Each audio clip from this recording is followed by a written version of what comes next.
খাবো না, বিচি খাবো না, বিচি ফেলে দেবা। সব বিচি দাও। আবু এটা কি বলতে পারবা? লেউয়া ডেউয়া। ডেউয়া তুমি লাস্ট কবে খাইছো? গত বছর গিয়েছি। গত বছর খাইছো। এখন ঢাকায় তো এই জিনিসের কেজি সময় বুঝে 50 টাকাও হয়, 150 টাকাও কেজি হয়ে যায়। তো ডেউয়া নিয়ে তোমার কোনো ঘটনা মনে আছে? তাহলে বলো তো দেখি। মুক্তিযুদ্ধের সময় ইন্ডিয়া যাওয়ার পরে ক্যাম্পে উঠলাম। আমার দিকে একটু তাকায় বলি। ত্রিপুরাতে তাকিয়াটিলা ক্যাম্প, সেখানে একজন আরপি সিং বলে এক মেজর ছিলেন ক্যাম্পে সার্জে। ইনচার্জে ছিল আর কি, major RP Singh. RP Singh, major RP Singh, Indian army. ত্রিপুরাতে ওটা পশ্চিম বাংলায়। এটা আচ্ছা। ক্যাম্পের নাম ছিল তাকিয়াটিলা ক্যাম্প। এটা একটা পাহাড়ের উপরে। আচ্ছা। সেখানে যাওয়ার পরে রাত্রে আমাদের কোনো খাওয়া দিল না। ভোরবেলায় বার দিয়ে ট্রেনিংয়ে করাইল। ইনিশিয়াল ট্রেনিং তোমাদের মাঠে? বার দিয়ে। আচ্ছা। এটা করার পরে ঝন কাটতে নিয়ে গেল বনে। সেখানে মুক্তিযোদ্ধারা যারা নতুন আসে তাদের জন্য ঘর তৈরি করতে হবে। আচ্ছা। আমার দায়িত্ব ছিল যে এখানে যারা কাটতে পারে ওদেরকে দিয়ে বাঁশ এবং চন কাটি মাচান তৈরি করে মুক্তিযোদ্ধাদেরকে থাকার জন্য ব্যবস্থা করে দেওয়া। আচ্ছা।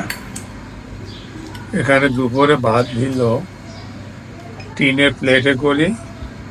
সেই প্লেটে জং পড়া আমরা বাঙালি ছেলেরা বা পুরো পাকিস্তানের যে মুক্তিযোদ্ধারা গেছি এই ধরনের প্লেটে আমরা সাধারণত গ্রামের বাড়িতে ভাত খাই নাই।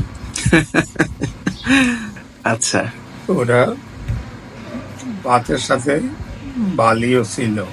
আচ্ছা। ওরা খাওয়ার অনুপযোগী। তো ক্যাম্পের বাইরে তখন আবার বের হয়েছে, দেখি যে উপরে অনেক কাঁঠাল এবং ডেউয়া গাছ। আর ওই দেশে বিশেষ করে ওই ক্যাম্পের আশেপাশে যে ডেউয়া গাছ ছিল, বড় প্রচুর ডেউয়া গাছ ছিল। আচ্ছা। সেই ডেউয়া তারা খাওয়ার মতো লোকজন ছিল না। আমি প্রথমে আমার সাথে আমাদের ক্যাম্পে বরাকত, আবুল হাসেম আর একটা ছিল শফিক। জি আপু। তাদেরকে দেখি, তাদেরকে নিয়ে গিয়ে বললাম যে এখান থেকে ডেউয়া খাইতে পারো। তো আমরা মাটির থেকে খুন করি করে গাছের থেকে নিচে পড়ি, এটা ফেটে যাইতো। ওখান থেকে অনেক অনেক মিষ্টি ডেউয়া। আচ্ছা। ওটা খেয়ে প্রায় 2-3 দিন ছিলাম। এরপরে কাঁঠাল খেয়েছিলাম। তাইলে মুক্তিযুদ্ধের সময় তোমরা এই ডেউয়ার কাঁঠাল খেয়েছিলা তাইলে, যখন তোমরা ট্রেনিং ক্যাম্পে ছিলা? অনেক সময় ছিলাম। অনেক সময় ছিল। আর বাড়িতে কি আবু এখন ডেউয়া গাছ আছে আমাদের লক্ষ্মীপুরের রামগঞ্জে? আছে। কম। আমাদের উত্তরডাঙ্গায় গাছ ছিল। এখন কম, অনেক কমে গেছে। এখন আছে কিনা জানি না। আমার ছোটবেলা উত্তরডাঙ্গায় গাছ ছিল। ওটা অনেক উপরে গাছ ছিল, ওই জন্য কাটতে পারতাম না। তাইলে কি মানুষ টাকা দিয়ে ডেউয়া কিনে খায়? এটা কি তার মানে হচ্ছে একটা ইম্পসিবল বিষয় ছিল তোমরা যখন ছোট ছিলা? না, এগুলা কেউ খাইতো না। ডুমুর ডেউয়া এগুলো কেউ গাছ থেকে ভাই খাওয়া তো তারপর আরেকটা ছিল কাউফল। কাউফল। তার মানে হচ্ছে একদম কাউফল, ডেউয়া, ডুমুর, এগুলো খাইতো না কেউ। বেতফল কি পাওয়া যেত আবু? ডেউয়া না, বেতফল। বেতফল লক্ষ্মীপুরে কি পাওয়া যেত? বেতফল এটা আবার ময়মনসিংহের দিকে পাওয়া যায় মনে হয়। খাইতে কেমন আবু এটা? এটা তো এখন মজা করে তোমরা মুখ বানাইছে। ইন্ডিয়াটা আরো মজা ছিল। ইন্ডিয়াটা মজা ছিল বেশি। পাকা, ওটা সরাসরি গাছ থেকে পাকা পেড়ে পড়ে থাকে। তখন তোমাদের খাওয়ার কি পারতো না কেউ। ওটা পরিবার ইয়েতে ফেটে যেত। ফেটে যাইত। ওখান থেকে আমরা ফেটে পড়ে থাকতো। টোয়াই খাইছি। না, আসল কাহিনী কি আবু? কাঁঠাল কিনে খেয়েছি আমি। কাঁঠাল কিনে খাইছো?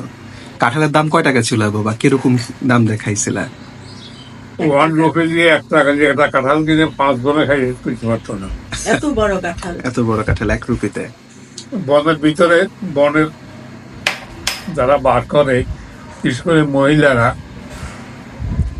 তারপর সরু একটা লোক হাঁটার মতো নিয়েছিল, পথ ছিল বনের ভিতর ওইখানে, ওইখানে থাকতো, ওইখানে বসতো আর কাঁঠাল কাটিয়ে এখান থেকে বাইর করতো, তো ওরাই বিক্রি করতো, ওদের কাছ থেকে কিনে নিয়েছি।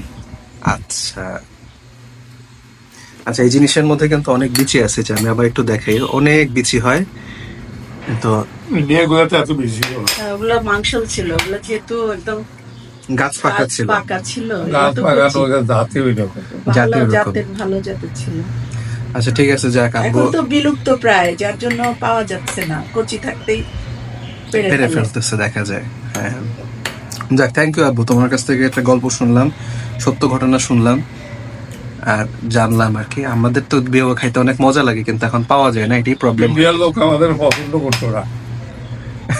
এটা খুব স্বাভাবিক আপু, তখন মুক্তিযুদ্ধের সময় তোমরা গেছো। দাদা কেন আসছেন, আমাদের সব খেয়ে ফেলতেছেন, দাদা কেন আসছেন? স্বাভাবিক। আচ্ছা থ্যাংক ইউ আপু, থ্যাংক ইউ।